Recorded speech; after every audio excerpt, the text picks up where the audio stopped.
अस्सलाम वालेकुम। जी बच्चे, आज हमारा टॉपिक है जी नेटवर्क टोपोलॉजी के बारे में हम पढ़ेंगे आज।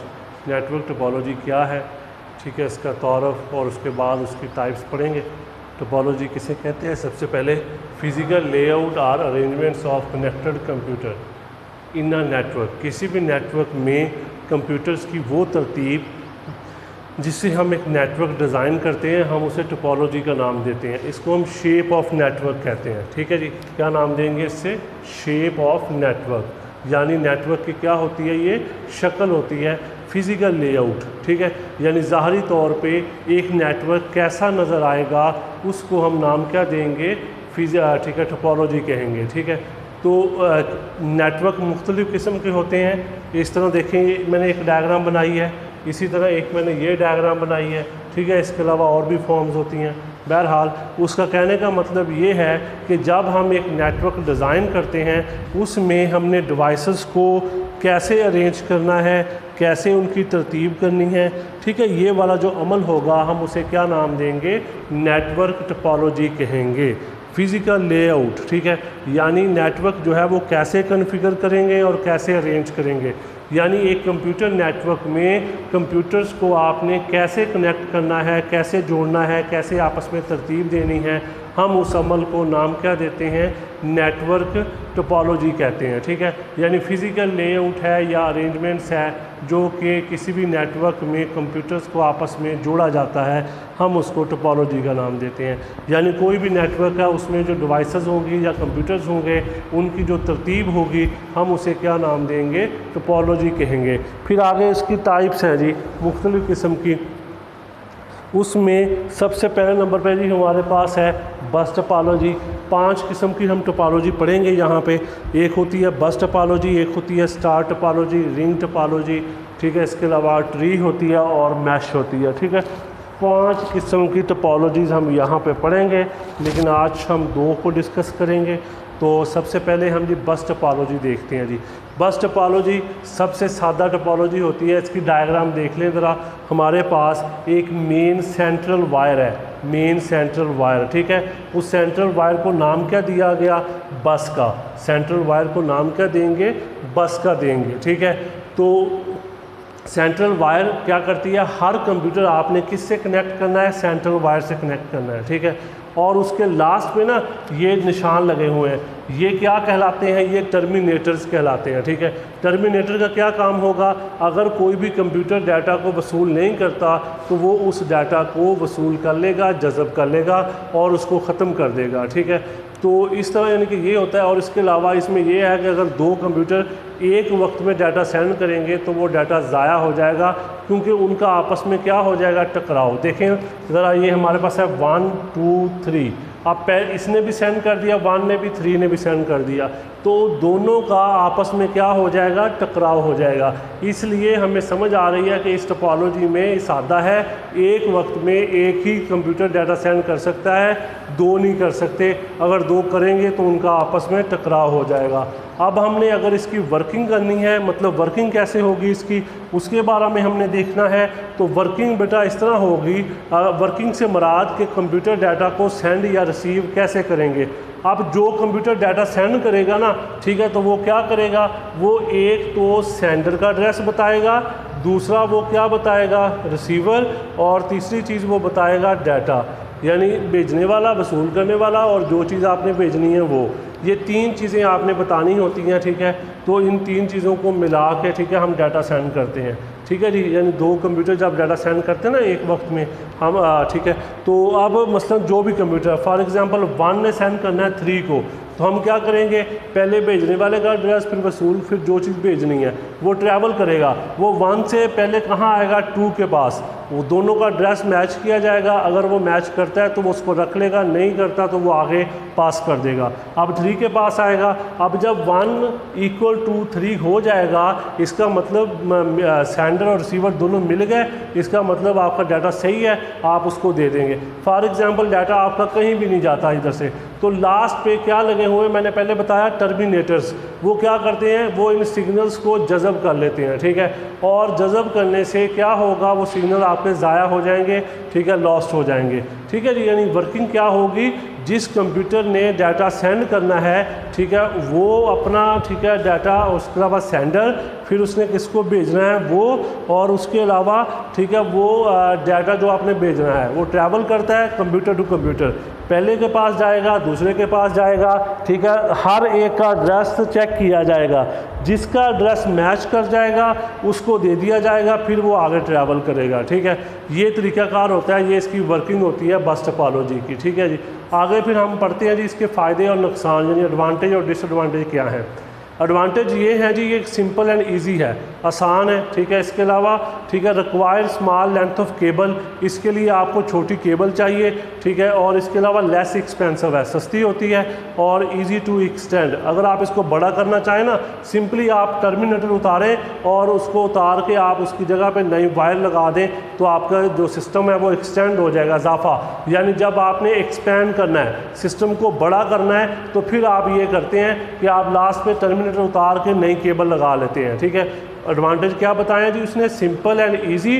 ठीक है, इसके अलावा छोटी केबल चाहिए, ठीक है, लेस एक्सपेंसिव है, और उसके अलावा क्या है, इजी टू एक्सटेंड, यानी अगर आप इजाफा करना चाहते हैं तो वो आप आसानी से कर सकते हैं। इसके अलावा आपको कंप्यूटर लगा लें या उतार लें, उसका इस पर कोई फ़र्क नहीं पड़ेगा। ठीक है, आगे जी आता है डिसएडवांटेज। पहले नंबर पे डिफ़िकल्ट टू ट्रबल शूट। ठीक है, यानी मसाइल का जो हल है ना वो मुश्किल है, मसाइल का जो हल है वो क्या है, मुश्किल है, यानी आप उसको आसानी के साथ नहीं कर सकते।